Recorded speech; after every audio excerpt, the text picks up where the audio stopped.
உத்தரகாண்டத்துல இருக்கிற ஒரு சின்ன கிராமம் தரோலியில சில கடந்த நாட்கள்ல கேள்விப்படாத பார்க்காத சில சம்பவங்கள் நடந்துட்டு இருக்கு. அங்க இருக்கிற மலை காற்றுல பயத்தோட சலசலப்பு இருந்தது. திடீர்னு ஒரு பையன் தூக்கத்துல கத்தினான், பாம்பு பாம்பு, அது என்ன முழுங்க போகுது, அம்மா என்ன காப்பாத்துங்க. கடவுளே, மறுபடியும் அதே மாதிரி கனவு. இப்ப தினமும் இது நடக்குது. நம்ம பிள்ளைக்கு என்ன ஆச்சுன்னே தெரியலையே. ஒன்றும் இல்லை, ஏதாவது மோசமான கனவு கண்டிருப்பான். குழந்தைங்கன்னா இப்படிதான் கத்த செய்வாங்க. இல்லைங்க, இது கனவு கிடையாது. இது ஏதோ கெட்டதுக்கான அறிகுறிங்க. நீ தேவையில்லாம ரொம்பலாம் யோசிக்கிற, போய் தூங்கு. மறுநாள் காலையில தலைவர் வயலுக்கு போன போது அங்க பார்த்தாரு, அவருடைய 2 மாடுகளும் ரத்தம் நிறைஞ்ச கண்களோட இறந்து போய் கிடந்தது. ஐயோ கடவுளே, என்ன இது இப்படி ஆயிடுச்சு? இது 2ம் அதே மாடுங்க, சரியா என் குழந்தையோட ரூமுக்கு பின்னாடி கட்டப்பட்டிருந்தது. தலைவர் உடனே திரும்பி போனாரு. அப்பதான் அவர் கிராமத்தை சேர்ந்த ஹரிஷ்ங்கிற ஒரு இளைஞன் அவருக்கு எதிர வந்தாரு. என்ன தலைவரே, என்னாச்சு? ஒரே கவலையா இருக்கீங்க? ஹரிஷ், ஏதோ ஒரு பிரச்சனை இருக்கு. என் பையனுக்கு தினமும் பயங்கரமான பாம்பு கனவு வருது. அப்புறம் இன்னைக்கு வயல்ல என்னுடைய 2 மாடுகள் செத்து கிடக்குதுங்க. அதனுடைய கண்கள்ல இருந்து ரத்தம் வந்துகிட்டு இருக்கு. அப்படியா? நீங்க வீட்டுக்கு போங்க, ஒரு முக்கியமான வேலை விஷயமா என்னுடைய வயலுக்கு போறேன். கொஞ்ச நேரத்துல நான் உங்க வீட்டுக்கு வரேன். இந்த விஷயத்த சாதாரணமா எடுத்துக்காதீங்க, இது ஏதோ வேற மாதிரி தான் தோணுது. கொஞ்ச நேரத்துக்கு அப்புறம் ஹரிஷ் தன்னந்தனியா தன்னுடைய வயலுக்கு பக்கத்துல பழைய கிணத்துக்கிட்ட நின்னுட்டு இருந்தான்.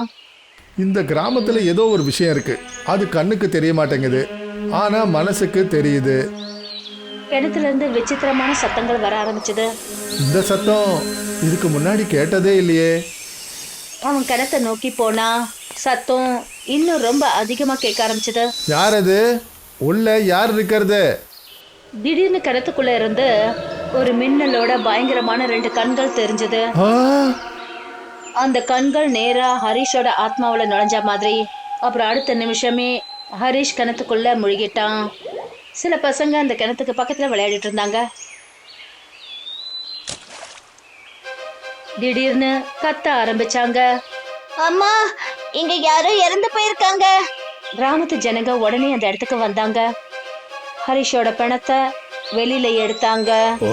இது ஹரிஷ், அவனுடைய முதுக பாருங்களேன், என்ன இது? பிணத்தோட முதுகுல எரிஞ்சு போன பாம்போட தோல் மாதிரி ஒரு அடையாளம் இருந்தது. ஐயோ ஈஸ்வரா, இது அதே மாதிரியான அடையாளம் தான் என் பிள்ளையோட கனவுக்கு அடிக்கடி வருது. இப்ப புரியுது, இது ஒன்னும் சாதாரண சம்பவம் கிடையாது. இது கால புஜங்க, அதே சபிக்கப்பட்ட நாகம்.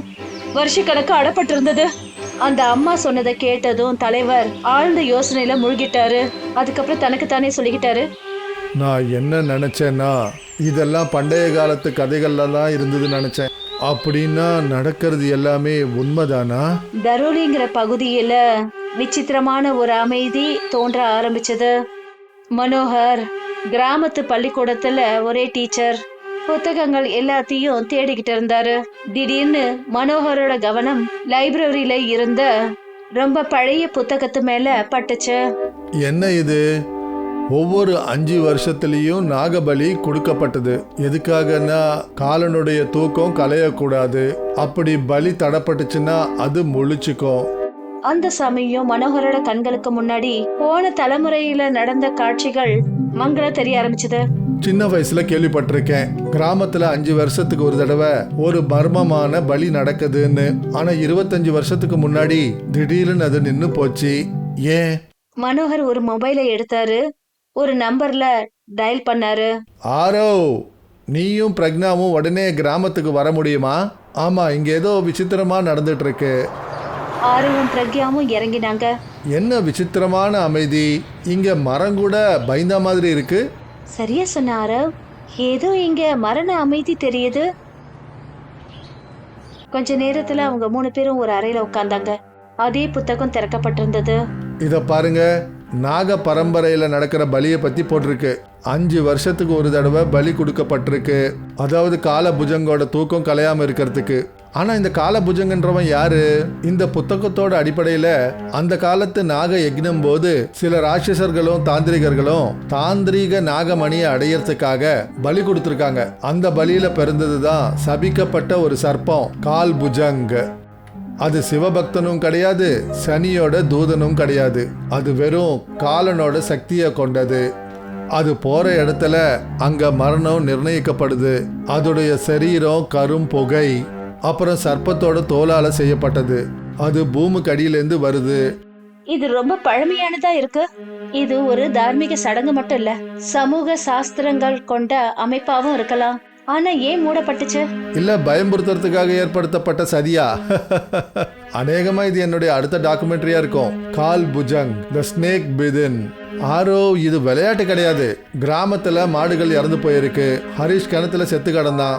அதுவும் முதுகுல எரிஞ்சு போன சர்ப்பத்தோட அடையாளம் இருந்தது.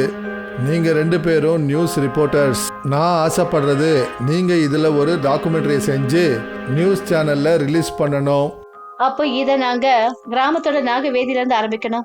மறுநாள் 3 பேரும் ரொம்ப வறண்டு போன ஒரு பாழஞ்ச இடத்துக்கு போய் சேர்ந்தாங்க. இதுதான் நாகவேதி. எவ்வளவு பயங்கரமா வெறிச்சோடி போன இடமா இருக்கு. Perfect location. பழைய பாறை, கிளைகளோட நிழல்கள், அப்புறம் உடைஞ்சு போன நாகத்தோட சின்னம். ரெக்கார்டிங் ஆரம்பிக்கலாம். இங்க யாரும் வந்து போற மாதிரியே தெரியல. இந்த இடத்துல ஏதோ ஒண்ணு இருக்கு. காத்துல திடீர்னு சர்பத்தோட சீரும் சத்தம் மெல்லமா எதிர் ஒலிக்குது. இருங்க, இந்த சத்தம் உங்களுக்கு கேட்டுச்சா? காத்து சத்தமா இருக்கும். சரி, ரெக்கார்டிங்க ஆரம்பிக்கலாம். அப்பதான் அவனுடைய கவனம் ஒரு வித்தியாசமான கல்லு மேல பட்டுச்சு. பாதி மண்ணுக்குள்ள புதைஞ்சு போய் லேசான பழுப்பு நிறத்துல ஒளியோட இருந்தது. என்ன இது? அந்த கல்ல வேகமா பிடிச்சு இழுத்தா ஒரு அற்புதமான மணி போல ஒரு உருவம். அதுல ஒரு பெயர் பொறிக்கப்பட்டிருந்தது. அப்பதான் அங்க ஒரு நிலநடுக்கம் ஏற்பட்டுச்சு. வீட்டுக்கு வந்ததும் திடீர்னு வீட்டு கதவு தட்டுற சத்தம் கேட்டுச்சு. மனோகர் அந்த வீட்டு கதவை திறந்த உடனே அங்க அந்த கிராமத்தை சேர்ந்த கோகாபாய் நின்னுட்டு இருந்தாங்க. இப்பதான் சில பேர் என்கிட்ட சொன்னாங்க, நகரத்துல இருந்து வந்திருந்த 2 பேரை நீ நாகவேதி பக்கம் கூட்டிட்டு போனதா சொன்னாங்க. அங்க விசித்திரமான அமைதியை தவிர வேற எதுவும் இருக்காது. நீ எதுக்காக அங்க போன? மனோகர் பெரும் நடுக்கத்தோட கோகாபாய் கிட்ட நடந்த சம்பவங்கள் எல்லாத்தையும் சொன்னாரு. நீ ஒரு கல்ல போடிச்சு இழுத்தியே, அது மணி. நீ கால புஜங்க விடு வச்சு அதுக்கான வழிய காட்டிட்ட. இந்த விஷயங்கள் எல்லாமே உங்களுக்கு எப்படி தெரியும்? என் பாட்டி தான் கடைசியா நாகபலி கொடுத்தப்போ பூஜாரியா இருந்தாங்க. அவங்க தான் சொன்னாங்க, இப்படி கோவில்ல இருக்கிற மணி கைப்படாம அடிச்சதுன்னா, அப்புறம் பால் கருப்பா மாறினா, நாக தேவதையோட சிலை தானாவே விழுந்துச்சுன்னா அது முழிச்சுக்குச்சுன்னு அர்த்தம்னு சொன்னாங்க. நீங்க நாகவேதியில இருந்து எப்ப திரும்பி வந்தீங்களோ அப்ப இருந்து கிராமத்துல இதுதான் நடக்குது.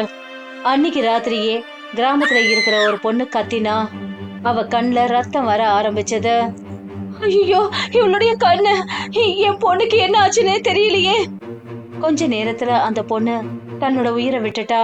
கிராமத்துல மர்மமா அந்த பொண்ணு இறந்ததுக்கு அப்புறமா பரோலியில நேரம் அப்படியே நின்னு போனது மாதிரி ஆயிடுச்சு. ஒவ்வொரு பாதியும் வெறிச்சோடி போயிருந்தது. நீங்க எல்லாரும் உண்மையை தெரிஞ்சுக்கணும். நேத்து மனோகர் நாகவேதி போயிருந்தான். அவன் கூட நகரத்து நண்பர்களும் இருந்தாங்க. அங்கதான் பிரக்யாங்கிற பொண்ணு நாகவேதி மண்டபத்துல இருந்து ஒரு கல்லை எடுத்தாலே, அது சாதாரண கல் இல்ல, அது கால புஜங்கோட மணி. அந்த மணி தான் அதோட தூக்கத்தோட முத்திரை. அப்போ இதெல்லாம் நடக்குதே, இதுக்கு காரணம் அந்த கல்லு தானா? ஆமா, அது இப்ப முழுமையா உயிர் பெற்றுடுச்சு. இப்ப ஏதாவது ஒரு பலிதான் அதை தடுக்க முடியும். அப்பதான் அந்த கிராமத்தோட தலைவர் மனோகர் கிட்ட என்ன சொன்னார்னா, மனோகர், என்ன இதெல்லாம்?